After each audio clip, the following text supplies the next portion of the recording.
Hello students, BSc part 1 की पिछले lecture में हमने बात की थी बैक्टीरिया के स्ट्रक्चर की और इनके ऑर्गेनल्स के बारे में बात की थी। जीनोफोर के बारे में बात की कि बैक्टीरिया में कोई स्पष्ट न्यूक्लियस नहीं पाया जाता है, इंसिपिएंट न्यूक्लियस पाया जाता है या जीनोफोर पाया जाता है। इसका बहुत एक इम्पॉर्टेंट ऑर्गेनल है प्लाज्मिड। एक्चुअल में प्लाज्मिड क्या है? प्लाज्मिड एक एक्स्ट्रा क्रोमोसोमल डीएनए है जो मेन डीएनए से बिल्कुल अलग पाया जाता है और ये इसमें ये 9 प्रकार के होते हैं, अलग अलग कैरेक्टर्स को वेयर करते हैं। प्लाज्मिड के बारे में बात करते हैं। कुछ बैक्टीरिया में क्रोमोसोम के अतिरिक्त डीएनए की एक या अधिक छोटी छोटी इंडिपेंडेंट लिंक पाई जाती हैं जिन्हें लीडर वर्ग ने प्लाज्मिड कहा। यह एक्स्ट्रा क्रोमोसोमल रेप्लिकेट्स होते हैं।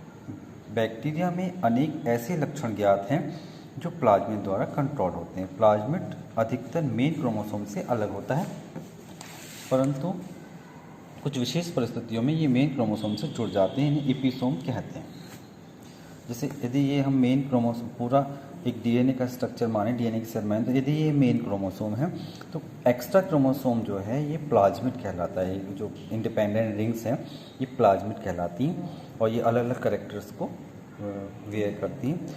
अब तक ज्ञात बैक्टीरिया में 9 प्रकार के प्लाज्मिड पाए गए, जैसे एफ फैक्टर फर्टिलिटी के लिए होगा, आर फैक्टर रेसिस्टेंस के लिए, कोल फैक्टर कोलिसोजेनी के लिए, मैमल्स को पैथोजेनिसिटी देने वाला एक कारक हो सकता है, स्यूडोमोनास का विघटनकारी प्लाज्मिड हो सकता है, मर्क्यूरी रेसिस्टेंट प्लाज्मिड हो सकता है, एग्रोबैक्टीरियम ट्यूमिफिकेंस का ट्यूमर प्रेरित करने वाला प्लाज्मिड हो सकता है, स्टेफाइलोकोकस ऑरियस और पेनिसिलिया प्लाज्मिड हो सकता है, क्रिप्टिक प्लाज्मिड हो सकता है। इतने 9 प्रकार के प्लाज्मिड होते हैं जो अलग अलग करेक्टर पर, जैसे एफ फैक्टर फर्टिलिटी के लिए।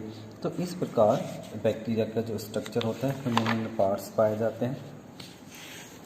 अगर डायग्रामेटिकली इसके स्ट्रक्चर की बात करें तो उसमें कौन कौन सी लेयर्स होती हैं बात करती हैं। जैसे सबसे पहले जो बाहर एक लेयर है जिसे स्लाइम लेयर बोलते हैं और ये प्रतिकूल परिस्थितियों में ड्राई होकर कैप्सुलेटेड मतलब जो बैक्टीरिया है उसे कैप्सुलेटेड बना देती है।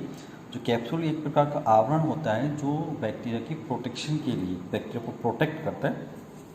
इसके बाद यदि हम बात करते हैं तो दूसरी लेयर आती है सेल वॉल, जो म्यूकोपेप्टाइड की बनी होती है और सेल वॉल के जस्ट बाहर एक जस्ट नीचे पाई जाती है प्लाज्मा मेम्ब्रेन।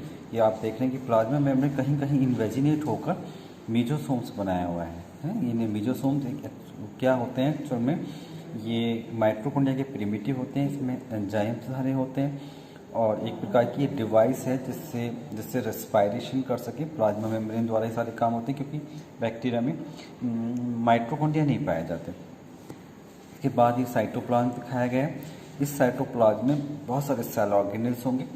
यदि हम सेल वॉल पर पाए जाने वाले अपेंडेजेस की बात करें तो एक दिखाया गया है ये फ्लैजला कहलाता है, जिसमें एक बेसल ग्रेनुलर होता है, ये साफ्ट होती है और ये इसके चारों तरफ दिखाए हैं सेल वॉल के साथ। इन्हें बोलते हैं सेक्स पिलियाई, जो पिलीन नामक प्रोटीन के बने होते हैं। इनको सेक्स पिलियाई इसलिए बोलते हैं कि ये सेक्सुअल रिप्रोडक्शन के समय फीमेल बैक्टीरियम से जो अटैचमेंट होता है उसमें हेल्प करते हैं।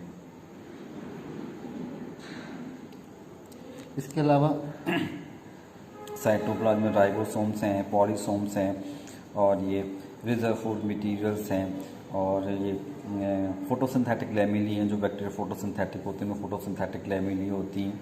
ये पूरा स्ट्रक्चर जीनोफोर का है, जिसको हम इंसिपिएंट न्यूक्लियस या प्रोकैरियोटिक न्यूक्लियस कहते हैं। जीनोफोर बोल सकते हैं इसको। जीन वेयरिंग डीएनए का बना हुआ स्ट्रक्चर है। तो इस प्रकार से ये स्ट्रक्चर है पूरा बैक्टीरियल सेल का। हमने पढ़ा बैक्टीरियल सेल को पढ़ा, प्लाज्मिड को पढ़ा, मीजोसोम्स को पढ़ा और बैक्टीरियल सेल में पाए जाने वाले डिफरेंट ऑर्गेनल्स के लिए पढ़ा। इस प्रकार से ये क्वेश्चन कंप्लीट होता है बैक्टीरिया का cell structure, ultra microscopic structure of bacterial cell. यदि हम बैक्टीरिया के क्लासिफिकेशन की बात करें, उसकी मॉर्फोलॉजी के आधार पर हम क्लासिफिकेशन की बात करें तो मॉर्फोलॉजी के आधार पर जो बैक्टीरिया होते हैं वो निम्न प्रकार के होते हैं। जैसे पहला टाइप है बेसिलस या रॉड शेप्ड, रॉड या दंड रूपी होते हैं। यह बैक्टीरिया छड़ीनुमा या दंड रूपी बेलनाकार मोटाइल या नॉन मोटाइल होते हैं। इनकी औसत लंबाई 1.5 mm तथा चौड़ाई 5 म्यूएम होती है। इन बैक्टीरिया को विन्यास के आधार पर निम्नलिखित ग्रुप्स में डिवाइड किया गया है। जैसे पहला टाइप है डिप्लोबैसिलस। इस प्रकार के बैक्टीरिया में दो रॉड लाइक सेल आपस में सिरों से जुड़ी होती। कोर्नियोबैक्टीरियम ट्रिप्थेरियस का एग्जाम्पल है, इस प्रकार जुड़ी हुई है, इसमें दिखाया है ग्रीन कलर से इसका मेन डीएनए।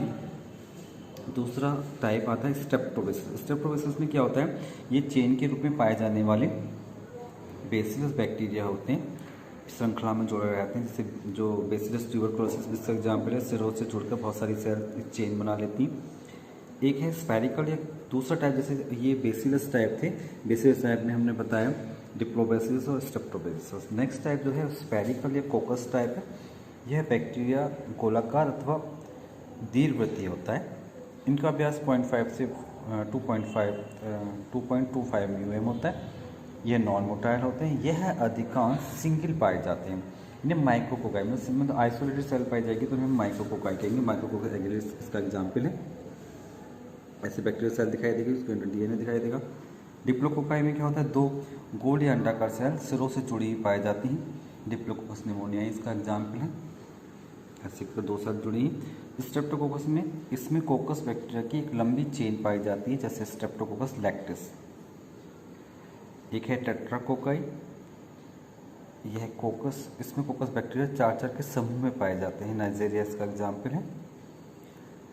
स्टेफाइलोकोकस में क्या होता है, कोकस बैक्टीरिया जब गुच्छा बनाए, स्टेफाइलो मतलब गुच्छे, जैसे अंगूर वर्ड, जैसे अंगूर का गुच्छा होता है, इस तरीके से कोकस बैक्टीरिया का जो गुच्छा है वो स्टेफाइलोकोकस कहलाता है। जैसे स्टेफाइलोकोकस एल्बस का एग्जाम्पल, इरेगुलर कॉलोनीज इस तरह से जुड़ी रहती हैं इसमें। नेक्स्ट टाइप है सार्सिनी। इसमें जो बैक्टीरिया का अरेंजमेंट होता है वो एक क्यूबोइडल पैकेट होते हैं। जब गोलाकार बैक्टीरिया डिवाइड होकर 8 या अधिक सेल्स का एक क्यूब बनाते हैं तब इन्हें सार्सिनी कहते हैं। सार्सिनी टू टाई, जैसे सार्सिनी ड्यूटियस का एग्जाम्पल है, क्यूब्स के फॉर्म में होते हैं। नेक्स्ट एक पढ़ा हमने कोकाई टाइप, एक पढ़ा बेसिलस टाइप। थर्ड टाइप है स्पाइरल या हेलिकल। यह बैक्टीरिया कुंडलित या सर्पिल होते हैं। इनकी सेल लंबी व स्पाइरल होती है। इनमें सर्पिल जो होते हैं, टूस की संख्या जो होती है हमेशा एक से अधिक होती है। यह अधिकतर फ्लैजिलेट होते हैं। इनका एग्जाम्पल है फ्लैजिलम वॉल्यूटेंस, VOLUTANS। नेक्स्ट है कॉमा या वाइब्रियोस टाइप। इस प्रकार के बैक्टीरिया हमेशा यूनिसेलुलर होते हैं। इनकी बॉडी का जैसे नाम से स्पष्ट है, बॉडी कॉमा शेप होती है व इनके एपेक्स पर एक फ्लैजिलम पाया जाता है। इसका एग्जाम्पल है वाइब्रियो कॉलर, जिससे कॉलर नामक डिजीज होती। नेक्स्ट टाइप हो सकती है फिलामेंटस टाइप। इस प्रकार के जो बैक्टीरिया जो होते हैं वो थैलॉइड या यूनिसेलुलर या मल्टी सेलुलर फिलामेंटस स्ट्रक्चर होते हैं। बैगियोटा इसका एग्जाम्पल है, ऐसे फिलामेंटस स्ट्रक्चर दिखाई देगा। इस प्रकार के थैलस को ट्राइकोम भी कहते हैं तथा ऐसे बैक्टीरिया ट्राइकोमेटस कहलाते हैं। नेक्स्ट टाइप है पॉलीमॉर्फिक या प्लियोमॉर्फिक टाइप। जब बैक्टीरिया एटमॉस्फेयर चेंजेस के कारण जब बैक्टीरिया में क्या होता है, एटमॉस्फेयर के चेंजेस के कारण अपने आकार व आमाप में कुछ टेम्पोररी चेंजेस करने की क्षमता हो जाती है, तो इस प्रकार के बैक्टीरिया को उनकी लाइफ साइकिल में एक से अधिक फॉर्म में देखा जा सकता है, इसलिए इनको पॉलीमॉर्फिक बोल देते हैं।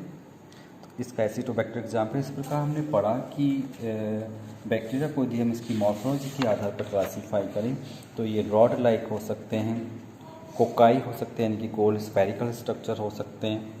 इनका अपना अरेंजमेंट होता है कि दो सेल आपस में जुड़ी हुई हैं, दो से अधिक सेल एंड्स टू एंड जुड़ी हुई हैं, या टेट्राकोकाई में है या स्टेफाइलोकोकस है। स्पाइरल टाइप हो सकते हैं या हेलिकल टाइप हो सकते हैं, कॉमा शेप्ड हो सकते हैं या फ्लामेंटस हो सकते हैं या पॉलीमॉर्फिक हो सकते हैं। इसी प्रकार यदि हम अगले क्लासिफिकेशन की बात करें या फ्लैजिलेशन की बात करें, बैक्टीरिया में जो फ्लैजिला का अरेंजमेंट है उनको फ्लैजिलेशन कहते हैं। तो फ्लैजिलेशन की बात करें और फ्लैजिलेशन पे बेस पर यदि बैक्टीरिया को हम क्लासीफाई करना चाहें तो फ्लैजिलेशन के आधार पर बैक्टीरिया दो प्रकार के हो सकते हैं, एक तो ट्राइकस, ए ट्राइकस। ट्राइकस का मतलब जिसमें फ्लैजिला प्रेजेंट हो, ए ट्राइकस का मतलब जिसमें फ्लैजिला एब्सेंट हो।